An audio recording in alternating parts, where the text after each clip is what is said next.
नमस्कार बच्चों। आज हम पढ़ने और समझने वाले हैं क्लास 10th हिंदी की वर्कशीट नंबर 16 यानी कि कार्यपत्रक संख्या 16 को। यह आपकी 11 अगस्त 2021 की वर्कशीट रहेगी। आज की इस आसान सी वर्कशीट में हम भारतीय स्वतंत्रता संग्राम के इतिहास में प्रसिद्ध तुम मुझे खून दो मैं तुम्हें आजादी दूंगा ये नारा देने वाले महान क्रांतिकारी नेताजी सुभाष चंद्र बोस से संबंधित पाठ नेताजी का चश्मा पढ़ने और समझने वाले हैं। ये जो पाठ है वो देशभक्ति की भावना की बात करता है कि कैसे आज के युग में जो नई पीढ़ी है उसमें देशभक्ति की भावना है वो दो अवसरों पर ही जागती है, 2 दिन ही जागती है, उसके बाद सो जाती है। एक 15 अगस्त और दूसरा 26 जनवरी। उसके बाद कहीं पर वो देशभक्ति की भावना दिखाई नहीं देती। लेकिन जब हम नेताजी की बात करते हैं, जब हम बात करते हैं नेताजी सुभाष चंद्र बोस की आज़ादी की बात करते हैं, तो कुछ चेहरे हमारी आंखों के सामने आ जाते हैं जिन्होंने देश के लिए संघर्ष किया था, देश के लिए अपना बलिदान दिया था, जो अंग्रेजों से भिड़ गए थे। उन चेहरों में से अग्रिम पंक्ति में खड़े मिलते हैं हमें नेताजी सुभाष चंद्र बोस। उनकी विशेष टोपी, उनकी गोल चश्मा, उनकी फौजी वर्दी, जब इसके बारे में हम सोचते हैं तो न जाने हमारे मन के किस कोने से देशभक्ति की भावना से हमारा पूरा मन भर जाता है। तो ये जो पाठ है ये बात करता है कि देशभक्ति की भावना अब भी कुछ लोगों में है। देशभक्ति की भावना जो आज की युवा पीढ़ी में गायब होती जा रही है वो अब भी कुछ लोगों में दिखाई देती है, जो कि उम्मीद की एक नई किरण लेकर के आती है। ये जो पाठ है इसके लेखक है स्वयं प्रकाश जी। और सबसे पहले हम स्वयं प्रकाश जी के बारे में जानेंगे, उसके बाद हम पाठ को पढ़ेंगे जो कि बहुत मजेदार इंटरेस्टिंग रहने वाला है। समकालीन साहित्य की बात करें, जो हाल ही का साहित्य, समकालीन मतलब जो इस युग का साहित्य है, उस साहित्य में जो हमारे साहित्यकार है स्वयं प्रकाश जी है, उनका एक महत्वपूर्ण स्थान है, जिनका जन्म 1947 में इंदौर मध्य प्रदेश में हुआ था। उनका बचपन राजस्थान में बीता था। मैकेनिकल इंजीनियरिंग से उन्होंने पढ़ाई की थी और एक प्रतिष्ठित औद्योगिक प्रतिष्ठान है वहां पर उन्होंने अपनी नौकरी भी की थी। रिटायरमेंट के बाद, सेवानिवृत्ति के बाद वो भोपाल में रहने लग गए और वसुधा पत्रिका के संपादन से जुड़ गए। उनके 13 कहानी संग्रह जो प्रकाशित हो चुके हैं, यानी कि अब तक 13 कहानियों की पुस्तकें हैं उनकी प्रकाशित हो चुकी है। उनमें से जो प्रसिद्ध है, प्रमुख है, वो है आएंगे अच्छे दिन, आदमी जात का आदमी, सूरज कब निकलेगा और संतान। इसके अलावा उनके 2 चर्चित उपन्यास भी रहे हैं, वो है बीच में विनय और ईंधन।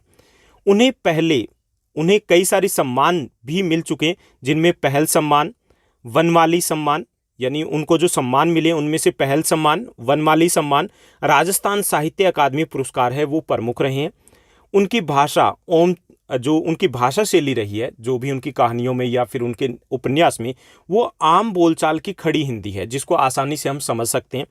उन्होंने तत्सम, तद्भव और देश शब्दों के साथ साथ आगत शब्दों का भी प्रयोग किया है। 2019 में इनका निधन हो गया था। तो ये बात हुई साहित्यकार की, बात हुई इस कहानी के लेखक की। अब हम बात करेंगे पाठ की। ये जो पाठ है, इस पाठ में 3 प्रमुख चरित्र दिए गए। एक तो हालदार साहब हैं जो किसी कंपनी में नौकरी करते हैं और उनको ड्राइवर मिला हुआ, एक जीप मिली है, तो इससे लगता है कि वो एक अच्छी कंपनी में ही नौकरी कर देंगे। दूसरे इस पाठ के चरित्र हैं वो पान वाले जैसे ज़्यादातर दिखाए जाते हैं उसी टाइप के पान वाले हैं, जो कि अक्खड़ है, बहुत ज़्यादा बोलते हैं। ओके। और तीसरे जो पात्र हैं इस कहानी के, वो है कैप्टन चश्मा वाले, जिनमें देशभक्ति की भावना है, जो देशभक्तों का बहुत अधिक सम्मान करते हैं। और साथ ही साथ एक और चरित्र हमें दिखाई देगा, वो है नेताजी की प्रतिमा, जिसके चारों तरफ ये कहानी घूमती है।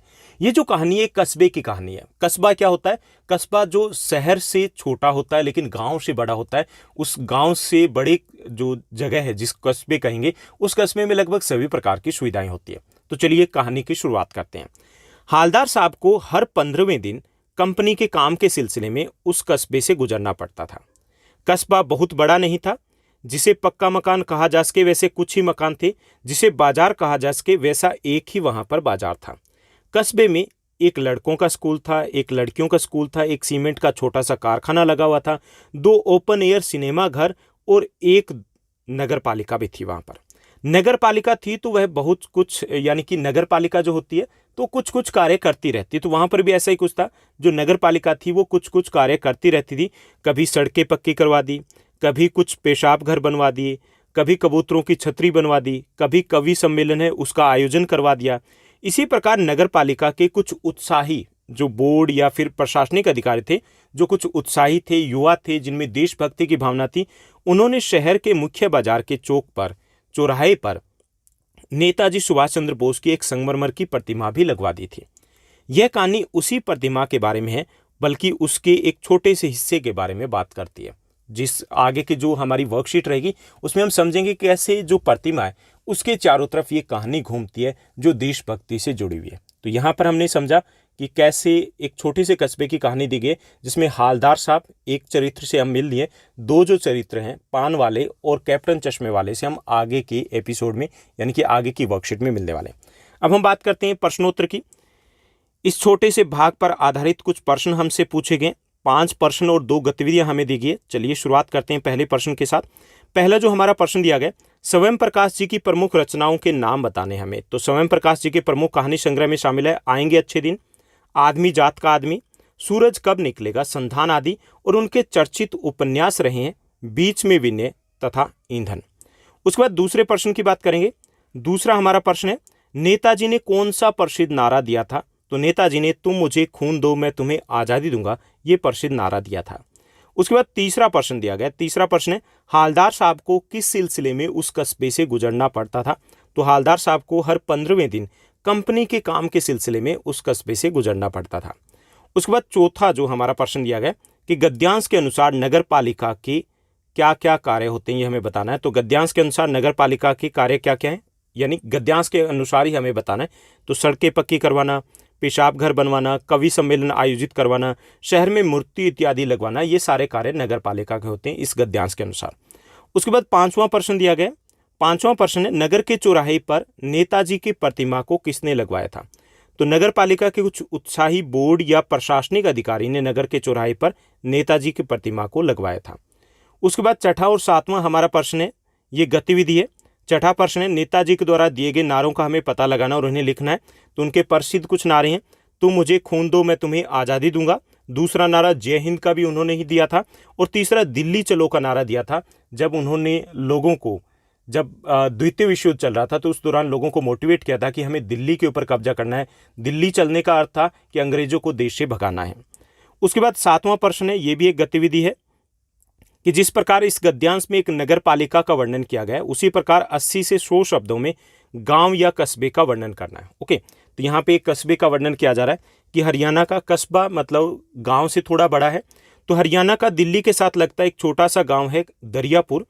बिजली, पानी, सड़क, स्कूल, स्वास्थ्य सेवाएं, सिंचाई, सब प्रकार की सुविधाओं से विकसित ये सब प्रकार की सुविधाएं यहाँ पर, तो एक विकसित गाँव है ये। बिजली से खेतों में स्थित सभी नलकूपों और विभिन्न प्रकार के जो छोटे उद्योग है वहाँ पर बिजली मिली हुई है, यानी कि नलकूप है तो इसका मतलब वहाँ पर सिंचाई की सुविधा है। बच्चों को शिक्षा देने के लिए सरकार द्वारा संचालित एक प्राथमिक और एक उच्च विद्यालय यानी कि 2 विद्यालय इस गांव में। लोगों का इलाज करने के लिए एक सरकारी प्राथमिक स्वास्थ्य केंद्र तथा एक निजी दवाखाना भी यहाँ पर है। गांव के लोगों द्वारा विभिन्न प्रकार की उत्पादन क्रियाएं की जाती है, जैसे खेती में भी लगे हुए हैं, कुछ छोटे उद्योग भी हैं वहाँ पर, परिवहन भी है, दुकानदारी इत्यादि में भी कुछ लोग लगे हुए हैं। लेकिन यहाँ का प्रमुख जो क्रियाकलाप है इस गांव का वो है कृषि। 75% जो लोग हैं अपनी आजीविका के लिए कृषि पर, खेती पर निर्भर है, जो कि भारत के किसी भी गांव की बात की जाए तो 70 से 75% जो लोग हैं वो खेती में लगे होते हैं। तो ये है एक छोटे से गांव का छोटा सा वर्णन। तो ये थी हमारी आज की बेहद आसान सी वर्कशीट। आई होप सब कुछ अच्छे समझ में आया होगा। अगर आपको ये वीडियो, ये वर्कशीट अच्छी लगी तो इस वीडियो को लाइक और शेयर करना मत भूलिएगा। ऐसे ही हमारे साथ बने रहिए। आज के लिए बस इतना ही। Thank you, bye bye, have a nice day. मिलते हैं नेक्स्ट वीडियो में।